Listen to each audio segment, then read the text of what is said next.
Cette introduction à l'intellectuel, niveau S3, études françaises, présente la naissance, le rôle et l'évolution de cette figure essentielle dans la vie culturelle et sociale.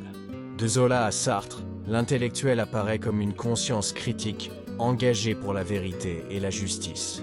Ce texte aide les étudiants à comprendre comment l'intellectuel agit dans la société, entre savoir, engagement et liberté de penser. L'intellectuel occupe une place importante dans la société.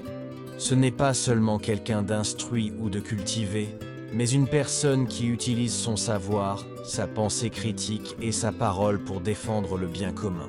L'intellectuel observe les problèmes du monde, les analyse et essaie de proposer des solutions. Son rôle dépasse la simple recherche du savoir.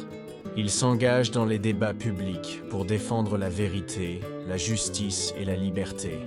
Le terme « intellectuel » est apparu à la fin du XIXe siècle, pendant l'affaire Dreyfus en France. À cette époque, un officier juif, Alfred Dreyfus, est condamné injustement pour trahison. En 1898, l'écrivain Émile Zola publie une lettre ouverte intitulée « J'accuse », dans laquelle il dénonce cette injustice et critique le gouvernement. Ce geste courageux marque la naissance du concept d'intellectuel engagé, c'est-à-dire une personne qui ose parler au nom de la vérité, même contre le pouvoir ou l'opinion dominante. Être intellectuel signifie donc avoir une responsabilité morale. Il ne s'agit pas de rester neutre ou silencieux, mais de s'exprimer quand la justice ou la liberté sont menacées.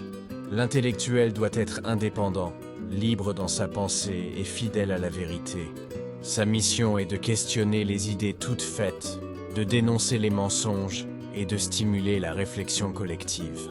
À travers ses écrits, ses prises de position et son courage, il aide la société à mieux comprendre les enjeux de son temps.